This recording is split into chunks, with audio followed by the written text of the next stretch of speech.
Do you need an office, or is the only thing that matters is brand? Perfect topic. Just had this conversation with my team yesterday about the guidelines of brand and what it actually means. And I know that a lot of real estate companies have moved over to the cloud based brokerage, and a lot of them are deciding to stick with it, while some are coming out of the pandemic hallucination that they had, that they didn't need an office. I mean, even some of the biggest banks, some of the biggest CEOs here in America are telling their employees to get back to work. What is your guys' opinion on the only thing that matters is brand, or do you actually need an office to build a company culture? I think for me personally, we've been on both sides of the spectrum as far as having a virtual office and working out of coffee shops and things like that.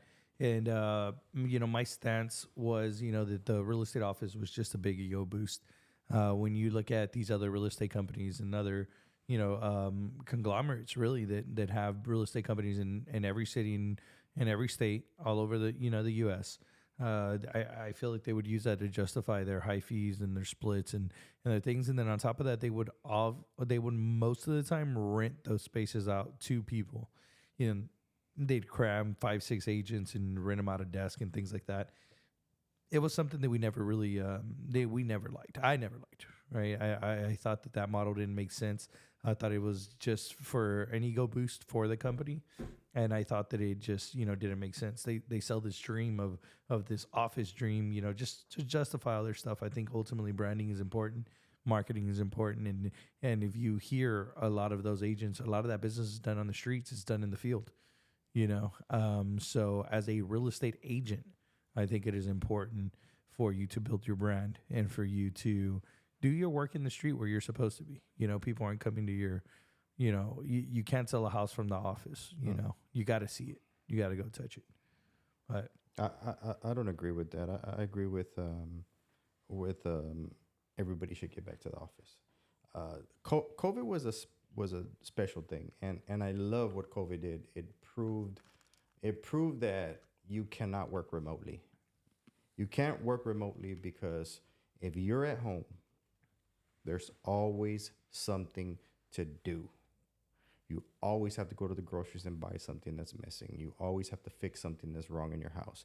You always have to run an errand. You have to always go pick up your cleaners. You always have to go to the bank real quick. You always have to do so many things that take time away from your actual job.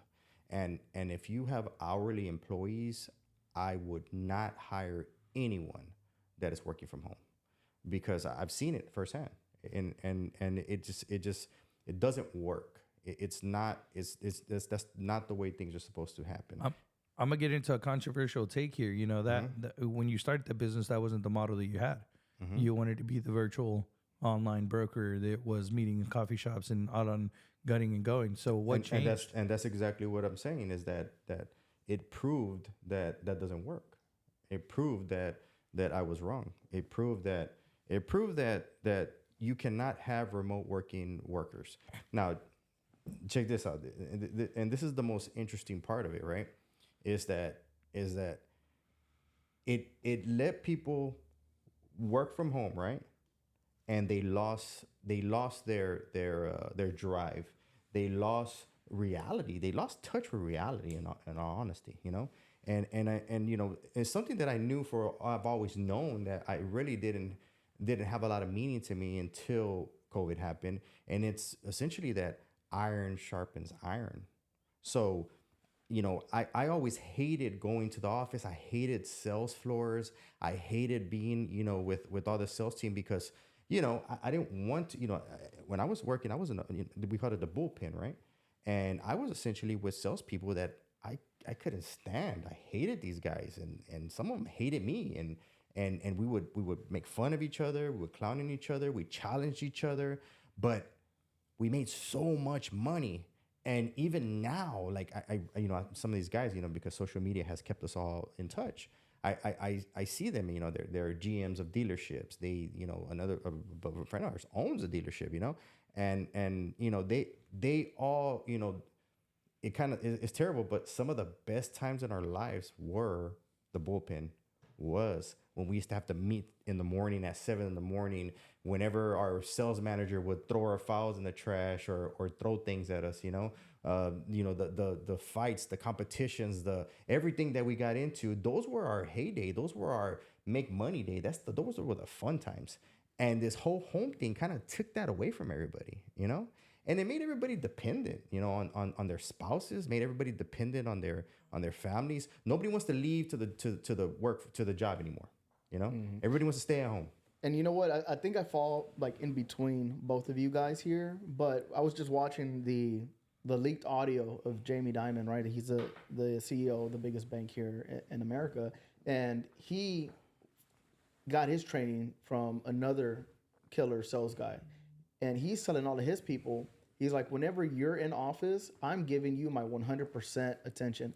Whenever we're doing Zoom meetings, I found out that you guys were texting each other. Y'all weren't paying attention. Mm-hmm. And I think I'm in between, right? Because Vick is right. We're in a business where, you're not going to sell something inside of the office, right? But there's no reason why in the morning from your 9 to let's say 1 o'clock in the afternoon, you're not in an office getting your paperwork done, getting your prospecting done, getting all of that done. And then after 1 o'clock, after lunch, you're out in the streets when everybody is out and about. Because if you think about it, somebody who is working from home, what are they doing in the morning? They're moving slow. They go to the gym. Okay, now they're back at the house around 10 o'clock. Then they got to go take a shower. Now they got to make their coffee. Then they got to make their food. Then by the time it's 1 o'clock and they're out on the street, they didn't do no prospecting in the morning. But if they're in office at 9 in the morning, all of that got done, whether from 6 to 9, 6 to 8, whatever it is, and now they're in office. And then there's another aspect that we're missing of this, is what these young people are missing. The reason why they don't know how to communicate. Why? Because they're not around other people. You take them away from the office. At the bare minimum, you just go to the office for 3 to 4 hours a day. You're going to interact with the top producers. You're going to interact with the people who aren't doing nothing. Then you'll find yourself. And you'll be like, oh, do I want to be like this guy? Do I want to be like this guy? Who am I learning from? So I do think that, should you be in office all day? And as a matter of fact, I talked to a realtor the other day. I was like, I don't know why you were there the full time while I was in office on Wednesday. Because we spend most of our day on Wednesday down here at the office because we got to shoot. Yeah. And I told him, I was like, come in, get what you need to get done, and bounce and go. Yeah. But do not stay here all day just to kick it with us. Like, you're not going to get anything done.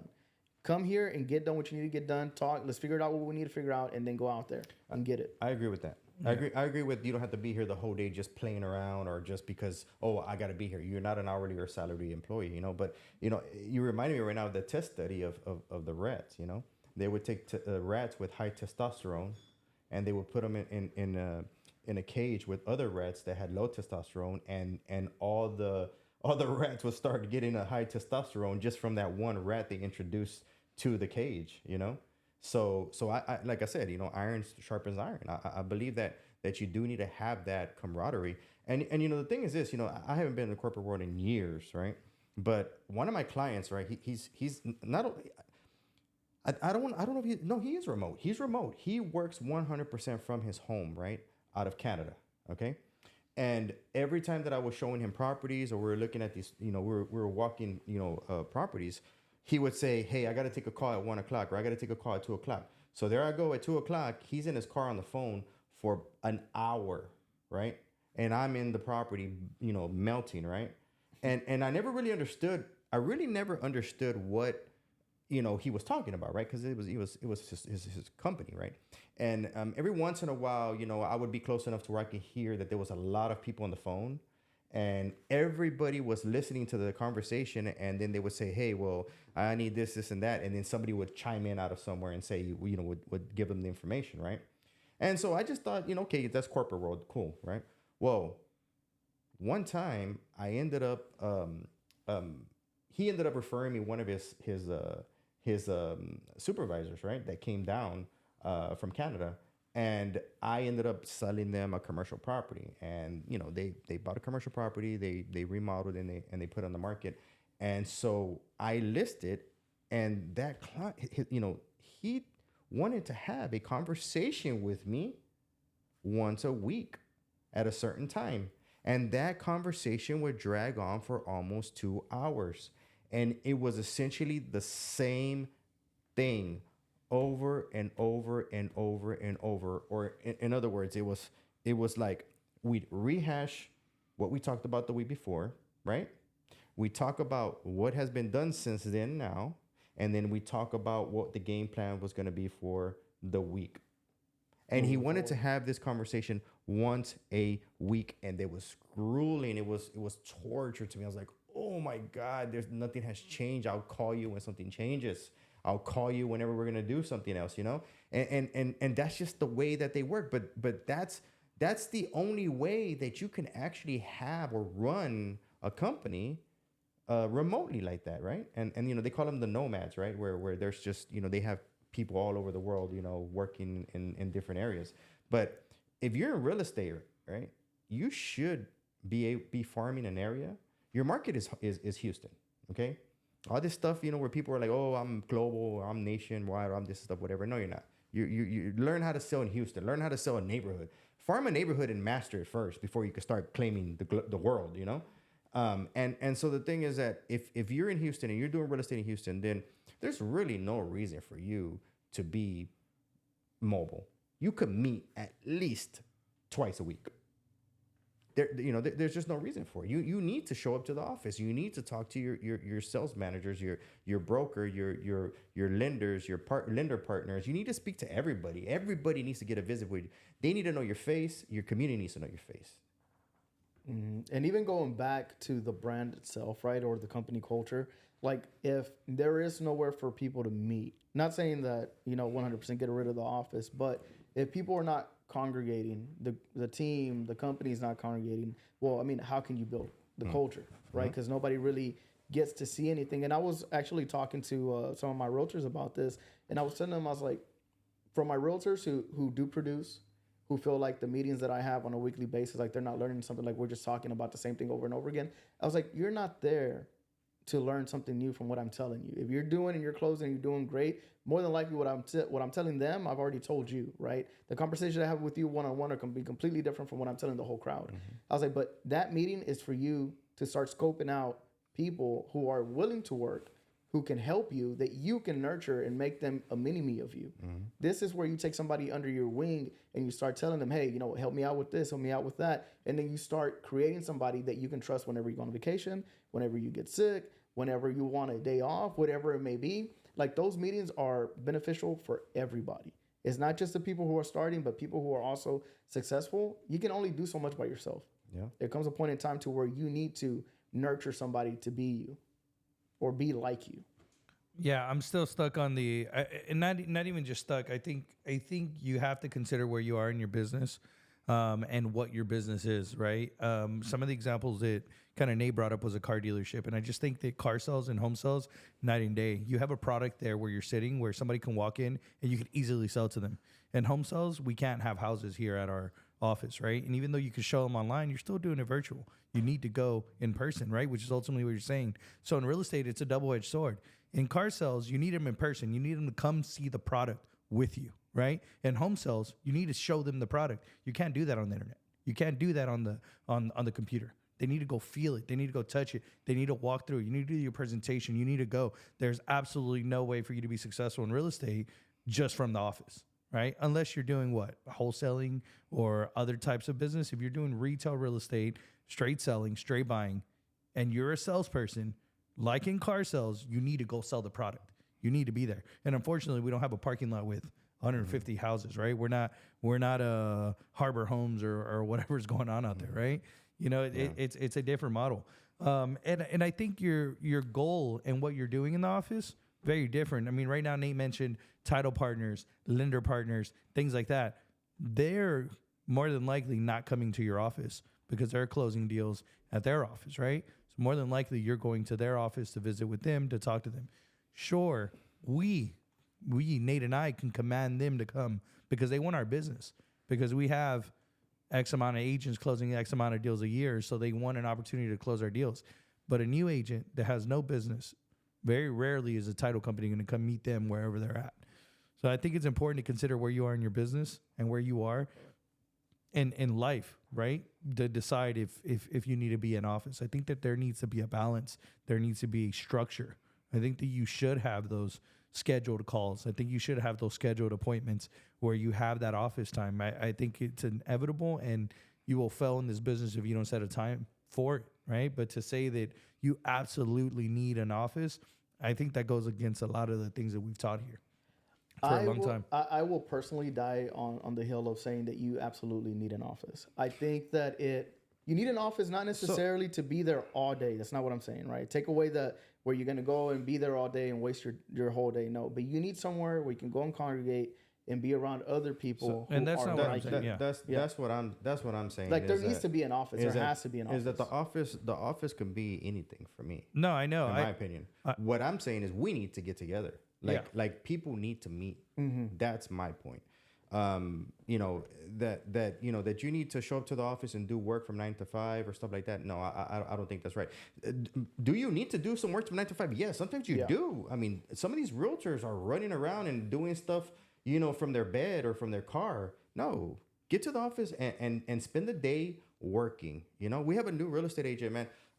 Honestly, I was a little impressed with him. He has a whole calendar thing. He has a whole list of things that he does, and he picks a day, and that's the day that he's doing all that work. Then he has a day he does all his content. Then there's a day that he does all the street stuff, you know? And that's essentially, you know, what you have to do to be successful. But you have to add that component to it. You have to be around other realtors. You have to be around your broker. You have to be around your sales manager. You have to be around the people. And if you don't have that, right, then you don't have a culture. Yeah. Or at least you don't have a culture that you can teach. No. And I think very clear to point out kind of the conversations Nate and I have are for brokers and business owners, right? And conversations that Jovani and I have are managers, you know, and realtors, right? And this is the bridge kind of for all of us, right? Jovani connects us to the outside sales. I connect Nate to the managers. Nate connects, you know, that's the connection, right? So we're all going to have a different perspective on there. And I don't, not to say that we're all wrong. I think everybody's business is different, but I think more importantly, you know, to answer Jovani's question, I think above all, you always have to take care of your brand. And you always have to make sure that you're selling and presenting yourself in a presentable way. And that you're putting out a strong brand. People are coming to you. They recognize you. They know who you are. You know, that you're active on your social media, your digital marketing, your print media, right? In your physical location, same thing. All the effort you guys do online, you have to do it in person. So I'm very big on if whatever you're lacking as far as office space and things like that, you have to make it up online, right? And whatever you're lacking online, then you have to make it up in person. There's you're never going to be successful just kind of half doing everything. Mm-hmm. And something that now that you're talking about that, right, that I wanted to touch on, something that I'm experiencing personally, right, something that I probably took for granted for the longest since we had our office in downtown. But now that I have to find a time and place to work, because I can't work from the house. It's never been me. My brother, he can work from the house. He'd be there all day. He's fine, right? He gets stuff done. I can't do it. I don't know how he does it. But me, I get distracted. I don't want to be there. I want to be out and about, right? So I took for granted the fact that we had our office in downtown. Well, not for granted because I actually used it, but never really thought about it. Now that I have to be out and work at a Starbucks or work at the library, right? Because I'm on the east side and I need to be there. Like, I think taking into consideration as a realtor where you're going to work from, where your office is, because going back to it, I'm going to die on the sword of saying you need an office if you're going to work. The work that needs to get done, right? There's difference between working in your business and working on your business. When you're working on your business and you're working in your business, two different things. You need an office for whenever you're working in your business, not on your business, right? So whenever you're doing that in your business work and you have an office, I really do believe that the environment that you're in plays a big part of it. If you're in a downtown office surrounded by the city or in a place that represents the type of clientele that you want to serve, the type of person that you want to aspire to, I do think that plays a major part in it. Like now, when I'm working out of the library in Baytown, which I'm super grateful for that they let you work out of there, right? Versus me working in downtown office, it's like two completely different environments for me. And there's more motivation for me when I'm in downtown in the city. And I feel like, especially if you're a new realtor or even a realtor who's been in the game for a long time and now you need more inspiration to keep going before you get complacent, you need somewhere that's going to motivate you. And I do think that choosing an office that gives you that motivation is part of your brand as well, because your office is part of who you are, just like your brokerage. You know that we do have a new office, right? Well, it's different. We just started construction Monday. To Give us clarify, we Bro, are Jovani working was on an never in the office. He was and all never of- in the office. And all I of a was sudden, always the in an dude, the office. dude just uses the Bro, office all the time. Giovanni used to To use the be office fair- to sleep, though. That's To be fair, me and Cam were the only ones who actually use that office. So both of you used to sleep in the office. I will tell you. I will took tell you turns to this: get naps. the amount of agents that called me upset because we didn't have an office anymore. I was shocked. I was like, bro, I didn't even see you at the office. Why are you calling know me? what? That's what really freaking bothers me is that if they're asking me, hey, when is the office gonna be done? I said, bro, you don't even go to the office. I don't even see you in the office. What are you talking I said, about? bro, what does it matter to And me? complaining about parking. And that it reminds me of whenever we didn't. Remember, we didn't used to have an office. We didn't have an office, and I would tell people, hey, look, just work from a coffee shop, just work from whatever, right? And they were like, no, we need an office. We need an office. Okay, boom, got an office. Oh, no, it's too far, man. I can't go. I said, all right, bro. I said, oh, no, I'm busy today. Oh, I got to go do this. Oh, I got to go do that. I'm like, all right, dude. It was, you never win, right? So now I'm just doing what needs to be done. I'm not worried about who anybody wants what. Well, that does go back to my point, right? And I think that's why realtors need to take into consideration the broker that they choose and not just what they're teaching you, but where you're going to work from. Mm-hmm. Right? Is that the type of environment you want to be? There's some brokers who don't have no offices. I mean, that's pretty cool, right? That's what you want to do. I'm going to jump in there and say, our biggest flex and for the longest time, I will admit, looking at business, stepping away from a personal, looking at it from the outside in, I did feel like this was a weakness, right? And this is why I've always appreciated Nate and doing business with Nate. Nate definitely has an old school mentality, and I definitely have a new school mentality as far as emotion and the part of sales. And Nate's very cutthroat and business and office oriented and all those things. And our biggest flex has always been that we are flexible and knowledgeable enough to know that we don't know everything and that we can take the best of both worlds and create a place where people like Nate and people like myself can work and thrive and build a successful environment for everyone. And that is what we're looking to do here at Lionsgate Realty, blend the tools and the necessary things that you need from the old school mentality and the new school reality, which is brand and business identity. And we merge those things together to create Lionsgate Realty. And that has always been our flex and our strong suit, is that we are willing to be flexible. We are understanding. We don't tell you no. We work towards what everybody needs, right? And when we have these conversations, we don't shoot anybody down. We never do, I think even when, Nate was on his, and I will say Nate was on his high horse and mainly because he was in a sales mentality at that stage was you don't need an office, go close the deals, go to those people's houses, lock them in, close them in. It's just different parts of your career. That's what's driving you home, and that's what trained me. So in my mind, I need to be at their house. I need to be at their office because that's how I was trained. Right. And then you realize as you progress in business, things change, things shift. You shift into a different position, you pivot into a different position and things change for you. So as we're making these changes, we're watching the market and we're realizing that, you know what, my client is not impressed with the Zoom presentation anymore. They thought it was the coolest thing during COVID.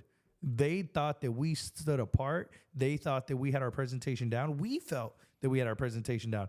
Now they don't care. You know what the compliments that we've gotten lately? Not on any of the media, not on any of the stuff that we're spending on. The compliments that I've got are on our high ticket folders that we're giving them. Yeah. The high ticket folders, the raised font with the glossy, finishes that they're like, man, I really love that you're taking the time to consider this. And honestly, I will say today helped us land a $1.2 million listing, and one of my realtors is calling me asking more folders, more print media. Right. So a lot of the things are coming back and there's a little, I always say there's always appreciation for the class before you, right? Or the previous generation. There's always a little bit of appreciation. Let's face it, right? At the end of the day, you do want to make your parents proud. You do want to make your family members proud. They are older than you. You know that that's what they like and it appeals to them. So it's fun, I will say, we have this young guy right now that's doing editing, on some of our stuff. And he's animating our logos and doing things.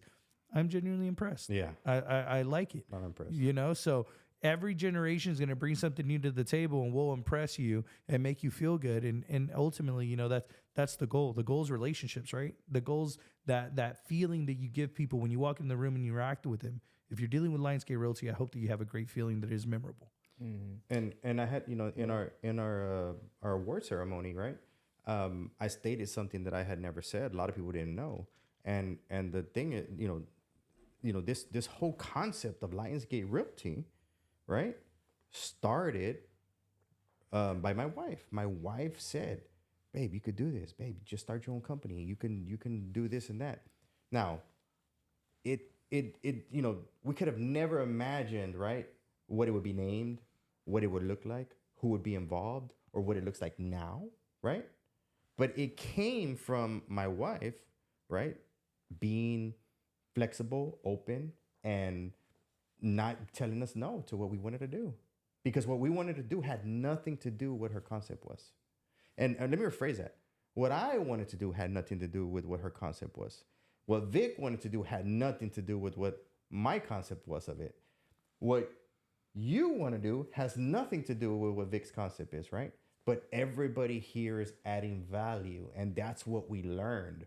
We learned that we can get great ideas. We can get we can have great innovation here with everybody putting in something to the business.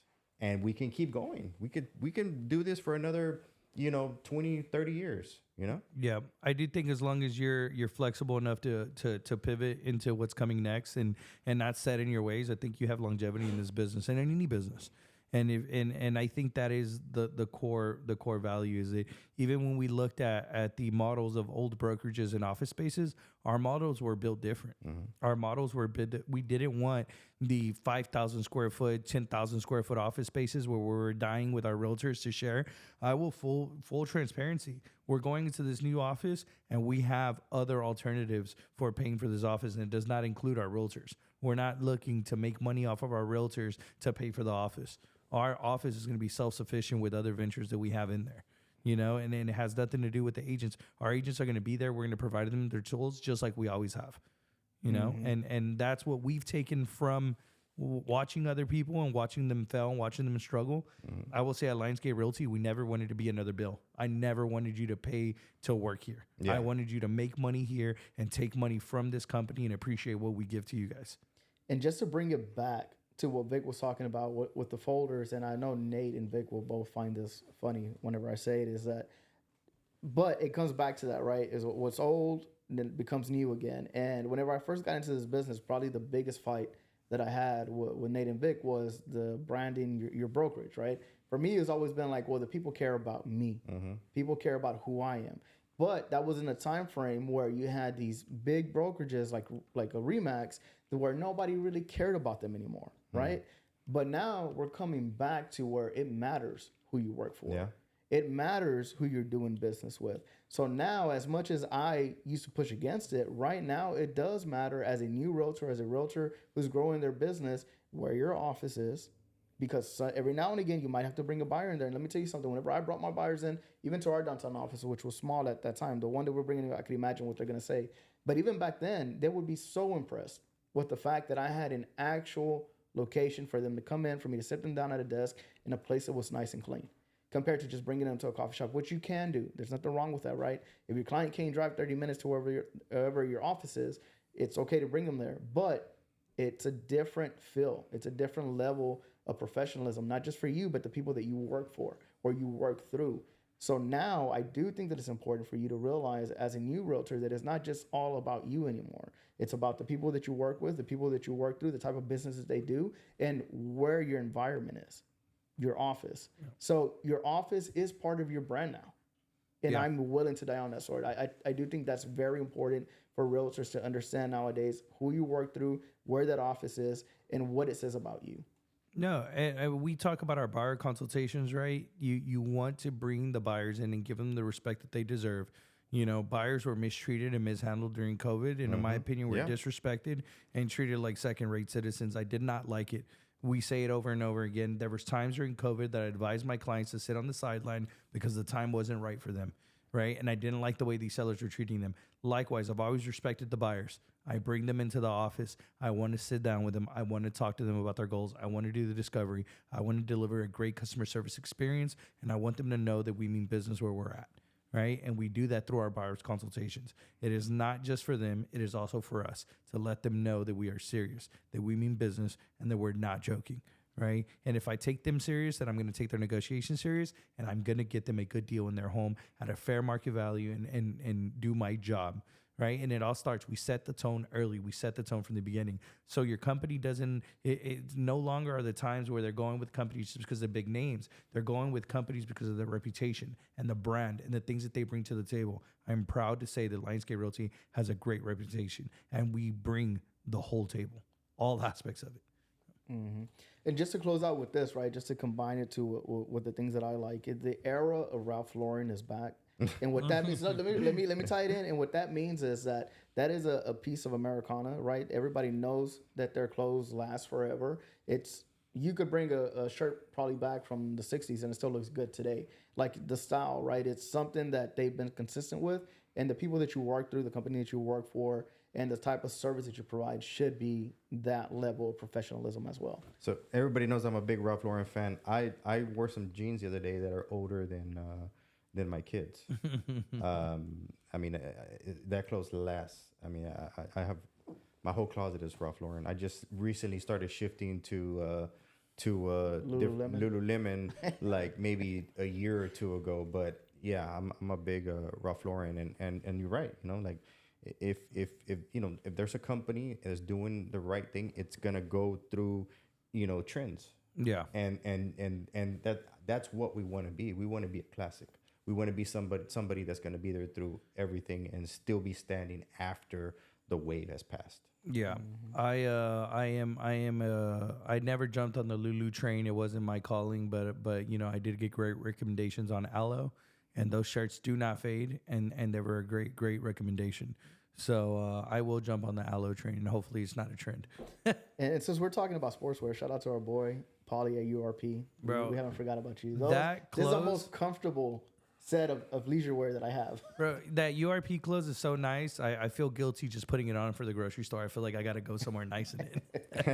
It's the most comfortable pair of shorts and sweater shirt that I have. It's awesome. It's the best you've ever looked in workout gear. I don't know. Yeah. It was very fitting. But you haven't seen me in my 3-inch shorts. So Wow. I saw that in your loafers. That's actually a pretty good combination. But no, just to finish up real quick, something that I was thinking about right now is that we've been interviewing a lot of real estate agents, and one of the things that it's terrible, right? Because people are like, oh man, why are you happy that this is happening, or why are you happy that that things are changing and that realtors are going out of business and leaving the business and not making money? And I said, I'm not happy of that, right? I said, I'm just kind of, whenever you're right, you have that feeling of like, I told you, right? And I mean, I have been preaching this. I've been Chicken Little this whole time, telling everybody that the sky is falling, and everybody's like, no, it's not. And so now, everybody and their mother is reaching out to us as a company and interviewing with us. And we're sitting down and we're talking to them, and we're not talking about like realtors that close 5 or 6 deals in a year, we're talking about some people that have closed numbers, right? And they're sitting here like, I don't know what to do. Mm-hmm. I don't know how I did this, And now give it, of course they have money, they have success, they have their luxury cars, so they're not saying that with their mouth, right? They're not saying, hey, I don't know what to do. They're saying it with their actions. They're saying it with the questioning that they're giving us, and then the way they're answering our questions. They're telling us essentially, I don't know where else to go. Yeah. I have no support. I don't know what to do now, and I want to go to the next level, and I don't know what that looks like. Yeah. And that's one thing that we have never had trouble with here at Lionsgate Realty. And that's seeing what's coming down the pipeline, right? Seeing what's going to happen, or essentially the vision, right? And also predicting markets. I mean, we've always, not just me, right? We as collectively as a company, we can pinpoint exactly what's going to happen, and we always brace ourselves, and we always weather the storm. I mean, we pivot and we position ourselves for success at every turn. Always. We don't overspin, we don't overanalyze. We look at it for what it is. I think one of the best advice, I don't know where Nate got this from, but I think when he was training me, he told me he learned it from one of his guys. And one of my things, Nate was always, walk in their shoes, but how they would walk in them. And I took that to every aspect of life. Look at the market for what the market's going to do, not for what you wanted to do, not what you expected to do, not what you think it's going to do. Trust the market, trust the person for what it is and who it is. Don't make assumptions, don't make guesses, work with definite. And that's kept us in a great position. Yep. All right, guys, I'm going to go ahead and let you guys exit out, and then I'll close out. Starting off with Vic. Right. I'm Victorino Cortez, the president here at Lionsgate Realty. We are hiring. We are growing. I have some lofty goals. We have big offices, and I welcome you guys home. Look for me. And I'm Nate Balderas. I'm the master broker for Lionsgate Realty. You can find me in all my social media outlets at Better Call Nate. Vic, I don't think you told them where they could find you. They can find me wherever their heart desires. What's your IG tag? On Instagram at Real President with an E. Real Presidente.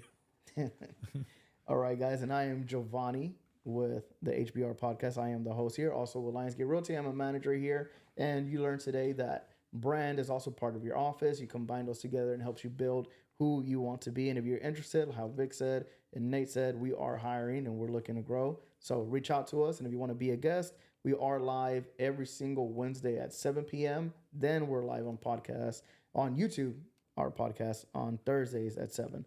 Until next time. You can find Jovani at the library.